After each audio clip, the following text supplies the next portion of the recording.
Hi everyone, and welcome back to the channel. In this video, we are diving into advanced UiPath RPA interview questions and answers. Let's begin. What is RE Framework and when to use it? RE Framework stands for Robotic Enterprise Framework.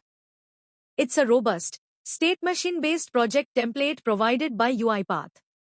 It's designed to handle large transactional processes with built-in support for exception handling, logging, retry mechanisms, and clean separation of initialization, processing, and cleanup phases. A great example is invoice processing. Each invoice is treated as a transaction. RE Framework can recover from errors and retry failed invoices without affecting the rest. You should use RE Framework for processes involving multiple transactions, where reliability and logging are essential. How to use orchestrator queues effectively? Orchestrator queues are used for storing items to be processed later. Each item is a transaction. With queues, you can assign work dynamically to multiple bots, enable prioritization, and configure automatic retries for failed transactions. For example, in an order fulfillment system, each order can be a queue item, and different bots can work on different orders in parallel.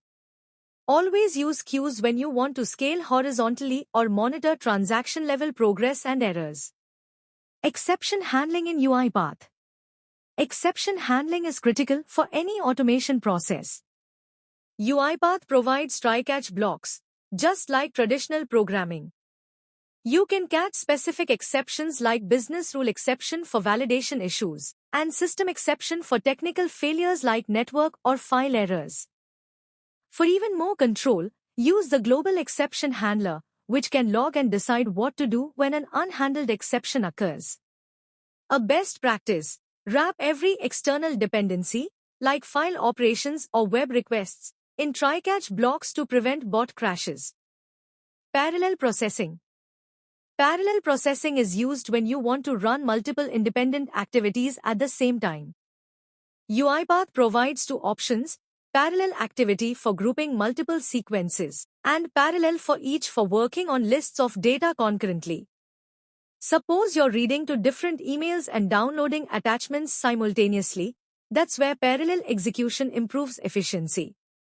Just ensure the activities inside parallel branches don't share the same variables to avoid conflicts.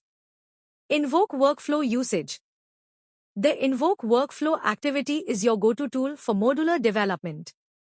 It allows you to call another XAML workflow and pass arguments, like a method in programming. This improves reusability, testability, and maintainability of your code. For instance, you can create a single reusable workflow for sending emails and call it from multiple projects, simply passing the subject and body as arguments.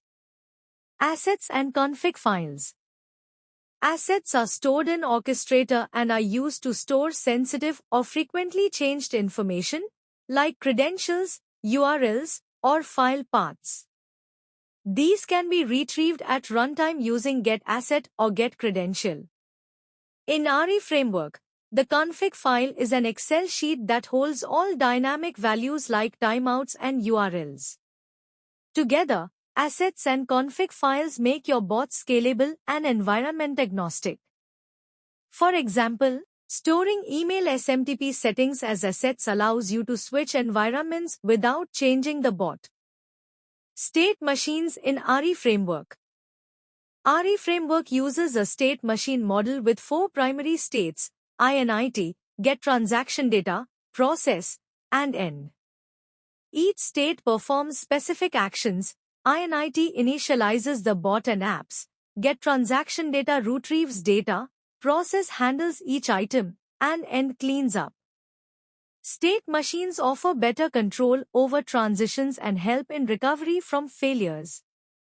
If an exception occurs during processing, RE Framework can transition back to get transaction data or reinitialize apps, making it highly fault-tolerant. Retry mechanism in UiPath. Retries in UiPath are supported both at the queue level and custom workflow level. In Orchestrator, you can set max retry number for queue items. RE framework also allows you to implement retries manually, especially for business rule exceptions. This is helpful when dealing with unstable web applications. Your bot can retry 2-3 times before logging a failure. Always log the number of retries attempted for transparency. Custom activities. UiPath allows you to create custom activities using .NET and Visual Studio.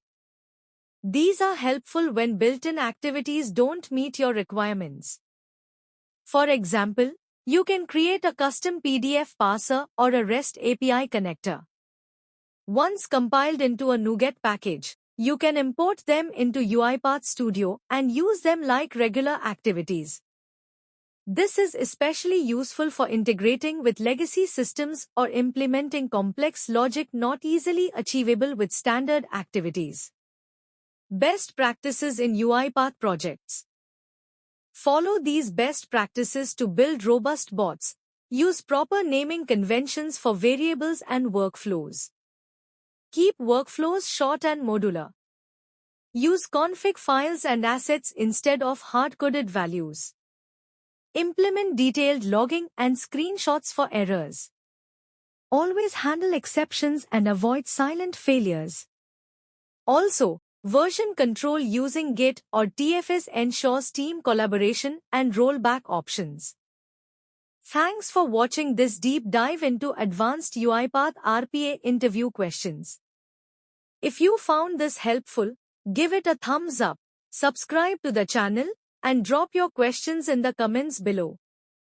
Stay tuned for more RPA tutorials, real-world projects, and mock interview sessions. See you in the next video.